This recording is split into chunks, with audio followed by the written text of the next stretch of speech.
அன்னைக்கு நான் உங்ககிட்ட சொன்னேனே சார், எனக்கு என்னோட ஃபேமிலி முக்கியம். என்னோட ஹஸ்பண்ட், என்னோட மாமியார், என் வீடு குருவி கூடு மாதிரி எவ்வளவு அழகா இருக்குன்னு உங்களுக்கு தெரியுமா? நான் ரொம்ப சந்தோஷமா இருக்கேன் சார். ப்ளீஸ் தயவு செஞ்சு என்ன கம்பல் பண்ணாதீங்க. புரியாம பேசுறீங்க மேடம். நான் உங்களை மிரட்டல, பயமுறுத்தல. பட் வார்ன் பண்ண வேண்டியது என்னுடைய கடமை. ஆகஸ்ட் 15ஆம் தேதி சாமி அப்ப ரிலீஸ் ஆகுறாரு.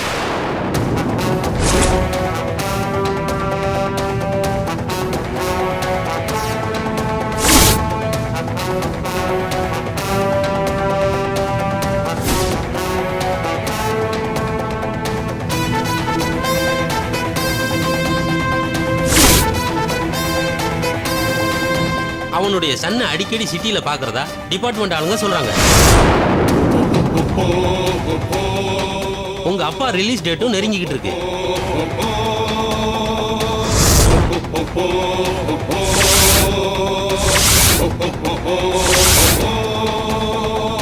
மகளா அவர் உங்களை இனிமே நினைக்கிறதுக்கு வாய்ப்பு இருக்கிறதா எனக்கு தோணல. அதுக்கு அவசியமே இல்ல சார். ஏன்னா நான் அவர் அப்பாவா நினைக்கிறத விட்டு ரொம்ப காலமாச்சு. பட் அவர் உங்களை எதிரியா நினைக்கலாம் இல்லையா? எதிரிதான்.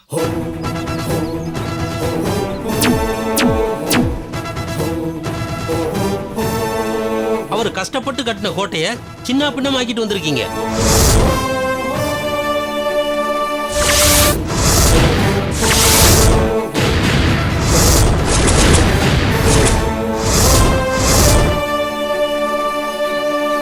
முப்பது 35 வருஷமா அவர் கஷ்டப்பட்டு கட்டின கோட்டை அவ்வளவு ஈஸியா மறந்துடுவாரா?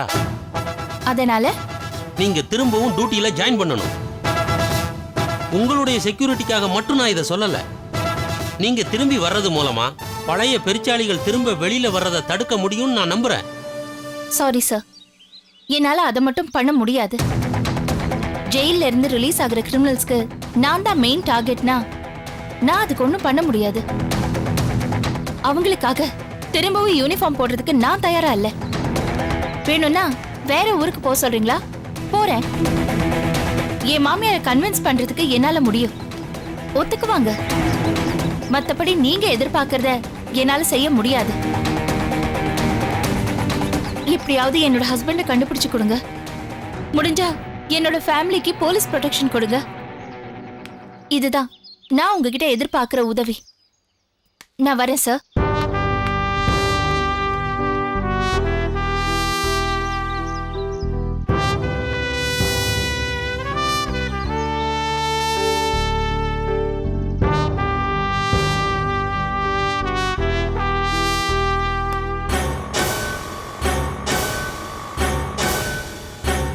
உன் பொண்டாட்டியோட உசுர நீ எடுக்கணும். இல்லைன்னா உன் குடும்பத்துல ஒருத்தரும் உயிரோட இருக்க மாட்டாங்க.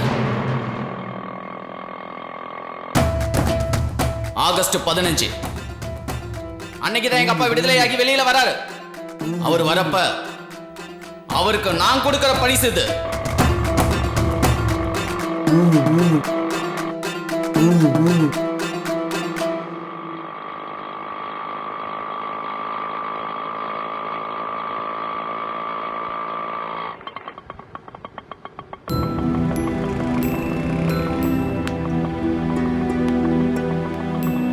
என்ன சார், பணம் கொடுக்க போறீங்களா? ஆமாங்க. அதெல்லாம் ஒன்றும் வேணாம். இடுப்புல பிஸ்டல் கரெக்டாக இருக்குதான்னு பார்த்துக்குங்க. சொன்ன வேலையை சீக்கிரம் செஞ்சு முடிங்க, அது போதும்.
முரளி,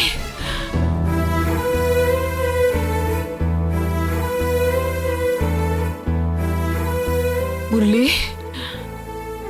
எங்கடா போயிட்ட?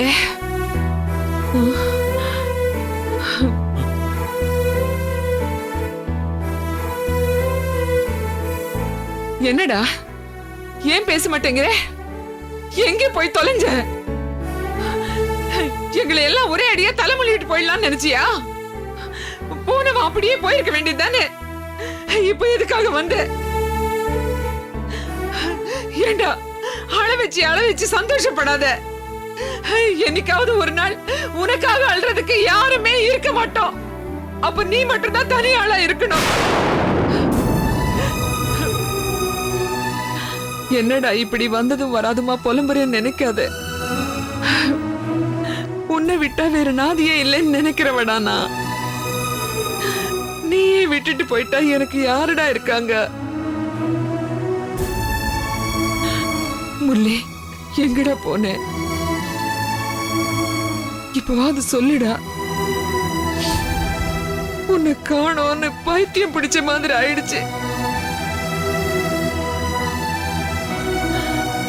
நிச்சயதார்த்தத்துக்கு நீ வருவேன்னு வாசலையே பார்த்துக்கிட்டு இருந்த தெரியுமா? என்ன கோவம் இருந்தாலும் மனசு விட்டு பேசிடு. இப்படி கோவிச்சிட்டு வீட்டை விட்டு போனா நாங்க என்னடா பண்ணுவோம்? ரஞ்சினி மட்டும் இல்லைன்னா நாங்க திண்டாடி தெருவுல தாண்டா நின்னு இருப்போம்.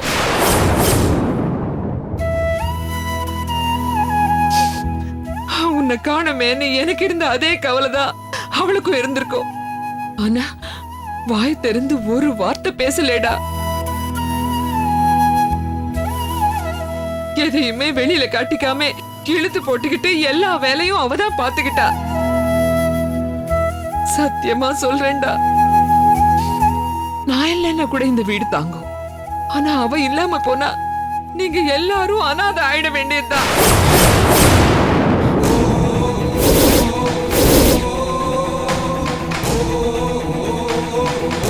ஆமா,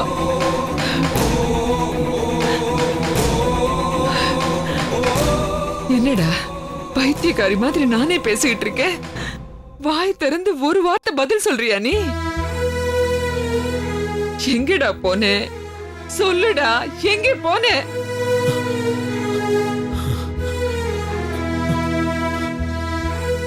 டேய் முரளி,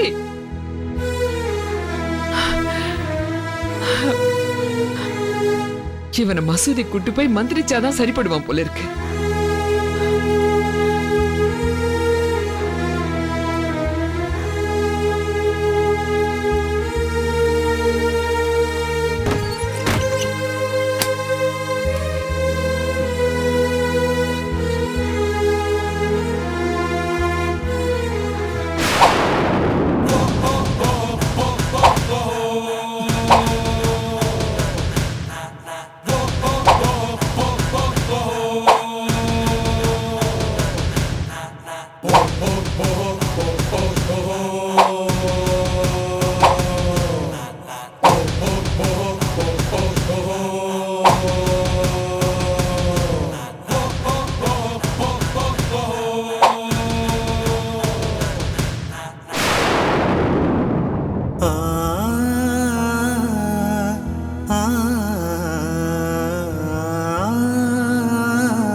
ஹலோ ரஞ்சினி, முரளி வந்துட்டாமா? என்னது, அவர் வந்துட்டாரா? எப்ப அத்தை வந்தாரு? எங்க போனாரா? ஏன் இவ்வளவு நாளா போனே எடுக்கலையா? ஏதாவது சொன்னாரா? அதெல்லாம் ஒண்ணுமே சொல்ல மாட்டேங்கிறம்மா. எதை கேட்டாலும் பதில் பேச மாட்டேங்கிறா. வந்த கஷ்டம் வாசலோட போயிடுச்சுன்னு நினைச்சுக்க. நீ உடனே கிளம்பி வாமா. தோ இப்ப உடனே வந்துடுறேன். கடவுளே,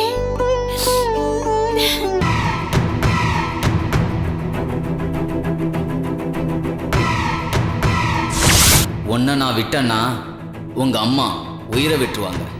பரவாயில்லையா?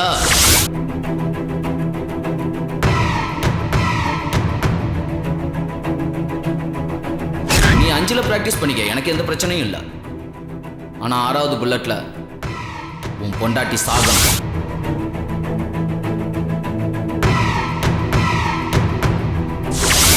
அசிஸ்டன்ட் கமிஷனர் ரஞ்சனி மரணம். குடும்ப தகராறில் கணவனே சுட்டுக் கொன்றார்னு வரணும்.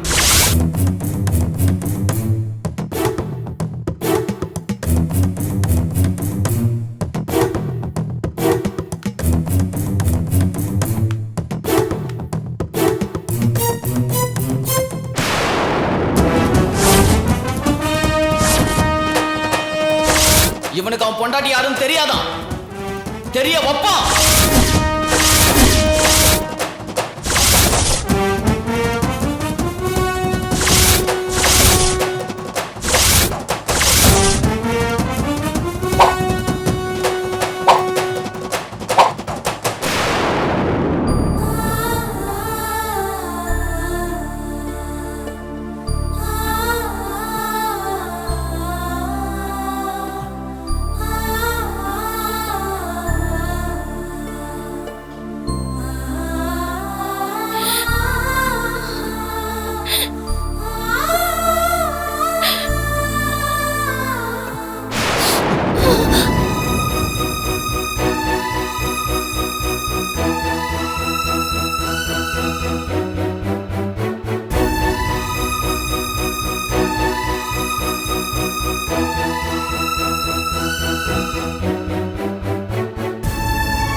போயிருந்தீங்க? எங்க போயிருந்தீங்க? எங்களெல்லாம் விட்டுட்டு எங்க போயிருந்தீங்க? நீங்க காணாம போயிட்டீங்க. நீ எவ்வளவு தவிச்சு போயிட்டோன்னு தெரியுமா உங்களுக்கு? ஏன் மேல கோவம் இருந்தா நேரடியா என்கிட்ட சொல்ல வேண்டியது தானே. அதை விட்டுட்டு இந்த வீட்டை விட்டுட்டு போயிடுவீங்களா? எவ்வளவு தடவை போன் பண்ண தெரியுமா? ஏன் போன் எடுக்கல நீங்க? நான் மட்டும் இல்ல, சூர்யா, மது, அம்மா எல்லாருமே போன் ட்ரை பண்ணிட்டு இருந்தோம். ஏன் போனை சுவிட்ச் ஆஃப்ல வச்சிருந்தீங்க? கடையில கூட நான் போய் கேட்டேன். ஆனா யாருக்குமே நீங்க எங்க போனீங்கன்னு தெரியல. ஏன் ஏன் என்கிட்ட சொல்லாம போனீங்க? நான் அப்படி என்னங்க தப்பு பண்ணேன்? இப்படி வீட்டை விட்டு வெறுத்து வெளியில போற அளவுக்கு நான் அப்படி என்ன தப்பு பண்ணேன்? சொல்லுங்க. ஏன் எங்களை எல்லாரையும் விட்டுட்டு போனீங்கன்னு எனக்கு பதில் வேணும். எங்க போனீங்க? எங்க போனீங்க?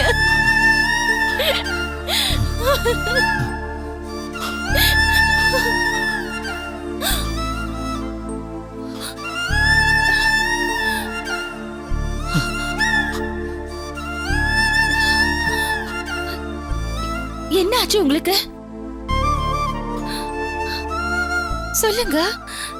என்ன ஆச்சு? என்ன ஆச்சுங்க?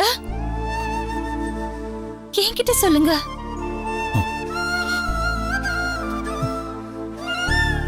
சூர்யா பாவங்க. கடைசி நிமிஷம் வரைக்கும் நிச்சயதார்த்தத்துக்கு நீங்க வருவீங்க வருவீங்கன்னு வாசலையே பார்த்துட்டு இருந்தான். ஆனா நீங்க வராம இருந்துட்டீங்க.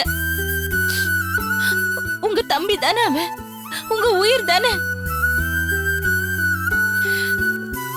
ஒவ்வொரு கல்யாணமும் அதை நடத்தி வைக்கிறவங்களோட சந்தோஷம். சூர்யாவுக்கு கல்யாணம் நடக்கணுங்கிறத விட அதை நீங்க நடத்தி வைக்கணுங்கிறதாங்க அத்தையோட சந்தோஷம்.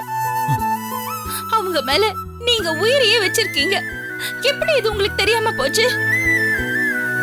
இத பாருங்க, உங்களுக்கு பதிலா சபையில நான் இருக்கலாம், இளங்கோ இருக்கலாம், ஏன் வேற யார் வேணாலும் இருக்கலாம். ஆனா யார் இருந்தாலும் அது நீங்க இருக்கிற மாதிரி ஆயிடுமா? என்ன பழி வாங்கணும்னு நினைச்சுக்கிட்டு எல்லாரையும் இப்படி தவிக்க வச்சுட்டீங்களே.